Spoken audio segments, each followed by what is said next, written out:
पार्थिव and प्रिया का trial balance दे रखा है और एडजस्टमेंट्स दे रखी हैं।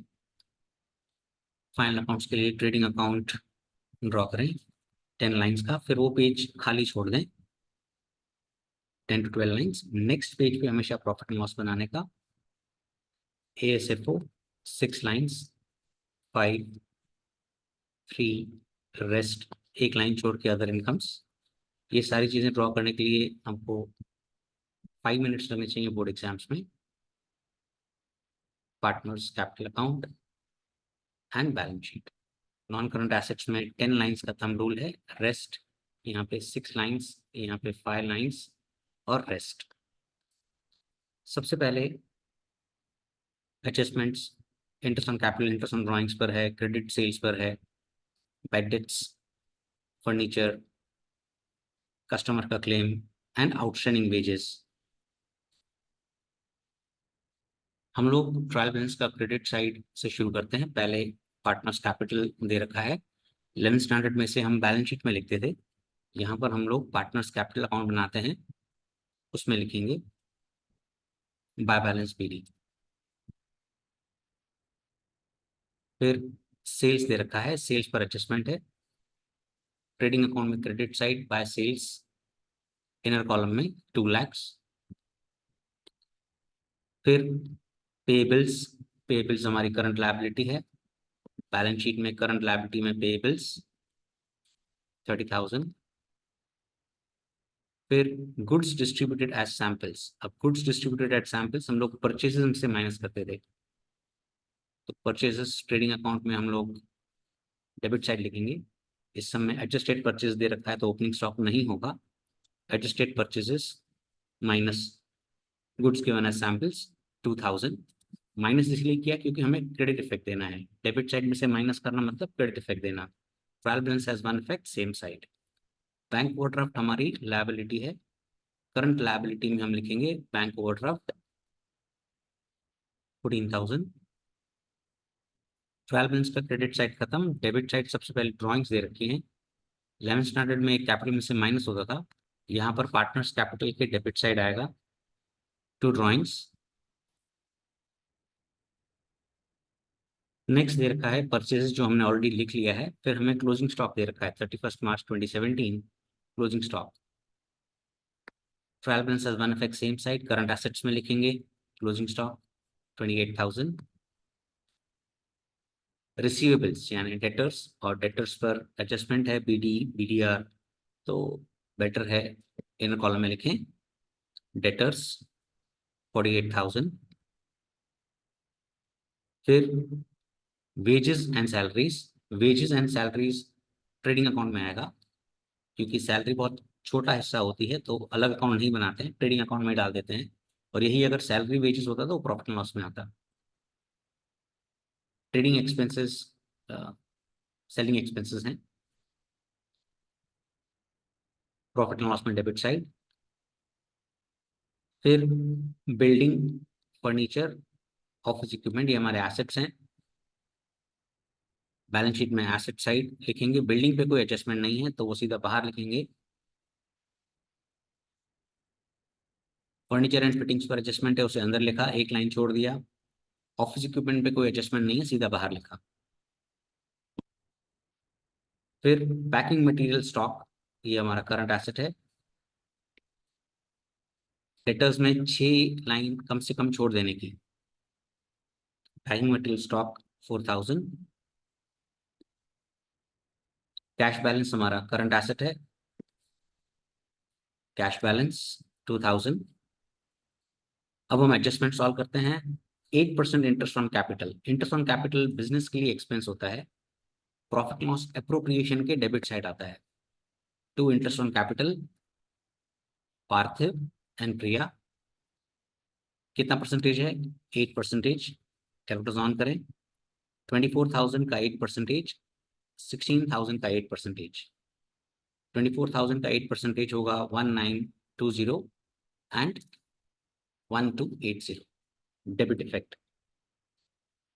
एडजस्टमेंट का डेबिट इफेक्ट, दूसरा अंश क्रेडिट इफेक्ट। हर वो एडजस्टमेंट जो P&L एप्रोप्रिएशन के डेबिट साइड, पार्टनर्स कैपिटल के credit side, by interest on capital 1920 and 1280. Next है 12% ऑन ड्रॉइंग्स। अब इसमें दिया हुआ है Parthiv has withdrawn 400 at the end of each month. याद है PRN, करेक्ट? तो वो 400 at the end of each month है। तो अब हम PRN तो नहीं लिखेंगे, P इज 400, द ड्रॉइंग्स पर मंथ 12%, तो डिवाइड बाई 100 नहीं, एंड ऑफ द मंथ है तो फैक्टर होता था 66/12। तो 400 इंटू 12% इंटू 66/12 करोगे तो आपको आएगा 264। इंटरेस्ट ऑन ड्रॉइंग्स बिजनेस के लिए इनकम है। P&L अप्रोप्रिएशन के क्रेडिट साइड एक लाइन छोड़ देना, by interest on drawings Parthiv and Priya. 264 Parthiv का, प्रिया ने विड्रॉ किया है 110 को, तो 6 मंथ्स का इंटरेस्ट लगेगा। 12% 6 मंथ्स का, ड्रॉइंग्स है 3200, कैलकुलेट ऑन करें, 3200 into 12% into 6 divided by 12, so that is 192। 192 इसका टोटल करेंगे, यहाँ आएगा 456। This is credit effect. हर वो एडजस्टमेंट जो P&L अप्रोप्रिएशन में credit side partners capital account के debit side, to interest on drawings 264 and 192। Next adjustment, credit sales of 10,000 is not recorded, unrecorded credit sales। Journal entry होती है debtor account debit to sales, debtor account debit to sales, debtor में plus करेंगे,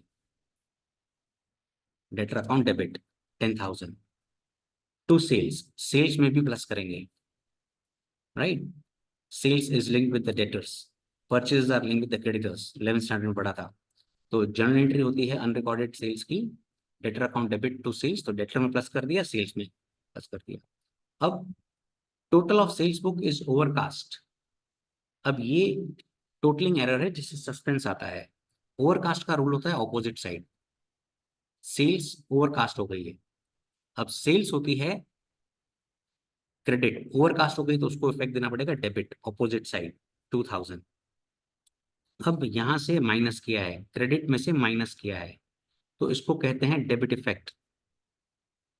adjustments के होते हैं दो effect, ये आपने दिया डेबिट इफेक्ट, दूसरा आना चाहिए क्रेडिट। अब ये सस्पेंस क्रिएट करेगा क्योंकि टोटलिंग एरर सस्पेंस क्रिएट करता है, तो मैं सस्पेंस में बैलेंस शीट में लायबिलिटी साइड सस्पेंस लिखा और सेल्स लिखा और अंदर लिखा 2000, करेक्ट? तो ये आ गया क्रेडिट इफेक्ट और पिछला वाला था डेबिट इफेक्ट। अभी right of additional bad debts 2000 पे डेटर्स में से माइनस करो और 5% PDR रखना है, तो 58,000 के हमारे डेटर्स हैं, बैड डेट्स माइनस करेंगे 2000, एक रिजल्ट आएगा 56,000, उस पर BDR at the rate of 5%। 56,000 का 5% इज 2800, 53,200 बाहर। अब ये दिया क्रेडिट इफेक्ट, दूसरा आना चाहिए debit effect. Profit and loss में अदर एक्सपेंसेस एंड लॉसेस में to bad debts new, old नहीं थे हम कर चुके हैं, प्लस BDR न्यू। वैसे इसका 11th में फॉर्मेट होता था bad debts old plus bad debts new plus BDR new minus BDR old, जो नहीं है वो हमने नहीं लिखा है। नेक्स्ट एडजस्टमेंट है furniture of 4,000 became obsolete which is not recorded in the books. अब 4,000 का फर्नीचर ऑब्सोलेट हो गया है, मतलब उसको डिप्रिशिएट करना पड़ेगा, डिप्रिशिएशन माइनस करेंगे 4,000, 6,000, एसेट साइड में से माइनस किया, क्रेडिट इफेक्ट, दूसरा आना चाहिए डेबिट इफेक्ट। अदर एक्सपेंसेस में to depreciation on furniture 4,000। Next, a court has finalized a claim of 4,000 for not meeting agreement to provide goods to the customer। हम customer को goods provide नहीं कर पाए तो हमें 4,000 का जुर्माना भरना पड़ेगा, तो जुर्माना भरना पड़ेगा, तो ये हमारे लिए लॉस है। बिजनेस के लिए लॉसेस प्रॉफिट लॉस में डेबिट साइड आते हैं, अदर एक्सपेंसेस एंड लॉसेस में, राइट? तो यहाँ पे लिखेंगे loss due to customer claim 4,000, debit effect, दूसरा आना चाहिए क्रेडिट इफेक्ट। करंट लायबिलिटी में आप लिखेंगे क्लेम पेएबल 4,000, क्योंकि अभी तक आपने पे नहीं किया, और आपने मान लीजिए पे कर लिया होता तो बैंक बैलेंस में से रिड्यूस हो गया होता। अब outstanding wages of 2000 recorded in wages account में रिकॉर्ड हो गया है, but outstanding wages account is not recorded in the trial balance.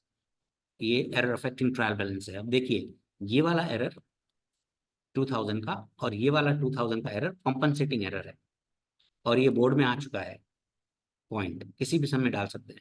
Outstanding wages में रिकॉर्ड हो गया है, वेजेस में रिकॉर्ड हो गया है, तो हम ये ट्रेडिंग में प्लस नहीं कर सकते, क्योंकि इसमें रिकॉर्ड हो चुका है। इस 10,000 में वो 2,000 आ चुका है। ट्रायल बैलेंस में लिखना भूल गए हैं। तो ट्रायल बैलेंस में आउटस्टैंडिंग वेजेस आता है क्रेडिट साइड। ओके, तो इसका हमें सबसे पहले क्रेडिट इफेक्ट देना है। तो क्रेडिट इफेक्ट देना है, तो मैं आउटस्टैंडिंग वेजेस लायबिलिटी साइड लिख रहा हूँ।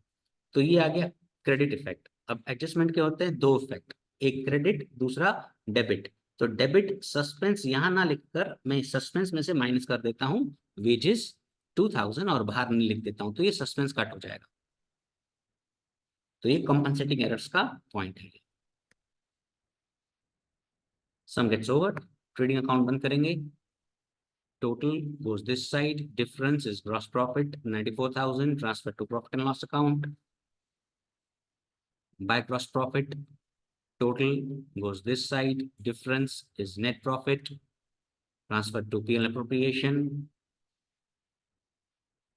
By net profit 65,200. Total goes this side to divisible profit. Now nothing is mentioned. They are equal partners, right?